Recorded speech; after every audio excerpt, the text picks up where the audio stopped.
What's up guys, it's Ed from TechSource and welcome to the top 5 graphics cards under $200 for early 2016. I'm going to be going over temps, the benchmarks and specs, and give you guys a summary of which of these cards has the best bang for your buck at the end of this video. So without wasting any more time, let's begin.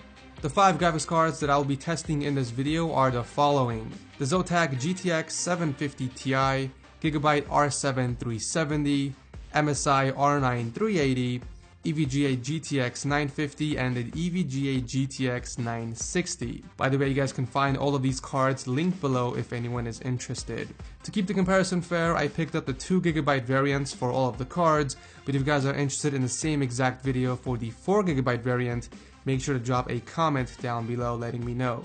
The PC that I'm using to run the benchmarks is Antec that has a 6700K, which is overclocked to 4.5 GHz to ensure that there is no CPU bottlenecking. It also has 16GB of RAM, a Darkrock Pro 3 CPU cooler, and an MSI Z170i motherboard. The smallest and cheapest of them all is the Zotac GTX 750 Ti, coming in at $104.99 on Amazon, and please keep in mind that prices do fluctuate depending on when you're watching this video. It features a 1033 MHz base clock with a 128-bit memory bus and features one HDMI, one DisplayPort, and a single DL/DVI port. The Gigabyte R7 370 goes for around $150 and has a base clock of 975 MHz, but a 256-bit memory interface. It also features one HDMI, one DisplayPort, and both DVI-D and I ports. It also comes with a dope looking backplate. The MSI R9 380 goes for around $180 and has a base clock of 980 MHz,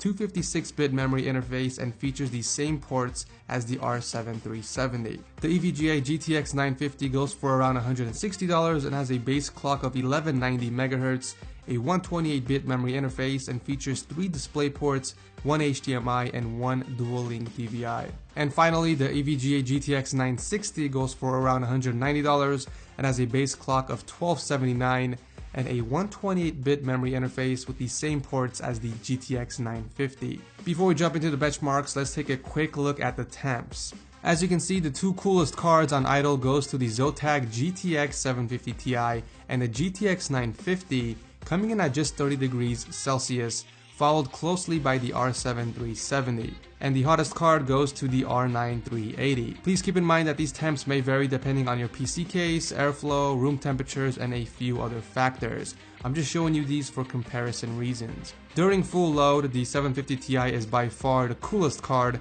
and the R9 380 is the hottest, followed closely by the GTX 960. The R9 380 is also the loudest card, and if you guys want to hear sound comparisons in my next video, make sure to leave a comment below. For Firestrike benchmarks, the R9 380 takes first place with a score of 78.45, followed by the GTX 960. Then we have the 950 in third place, R7 370 in fourth, and lastly the GTX 750 Ti. Running the Unigine Heaven benchmark, we can see that the 750 Ti had the lowest average FPS, whereas the R9 380 took the lead at 66.9, followed closely by the GTX 960. Similar results were shown during the Metro Last Light benchmark, with the 380 being on the top and once again closely followed by the GTX 960, and then the 750 Ti all the way on the bottom. But when it came to GTA 5, surprisingly the GTX 960 took first place with an average FPS count of 106, with the 380 coming in second with 105 instead. Once again, the 750 Ti stays in last place. So based on these scores and the current price of the graphics cards, here is your price per performance scores. The best bang for your buck graphics card goes to the Zotac 750 Ti with a score of 1.93, and the second best graphics card for the money goes to the EVGA GTX 950.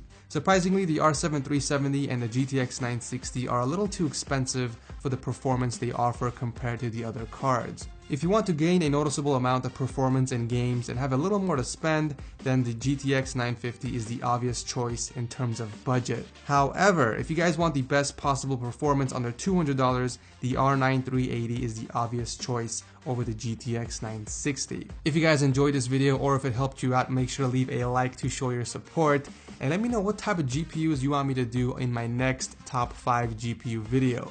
Do you guys want me to compare all of the 750 Ti variants like the EVGA, Asus, Zotac, and all of those, or do you want to see a high-end GPU comparison like the Titan X, 980 Ti, the R9 Fury, and all of that? Whatever it is, let me know in the comment section down below. And as always, thank you guys so much for watching, and I'll see you in the next video.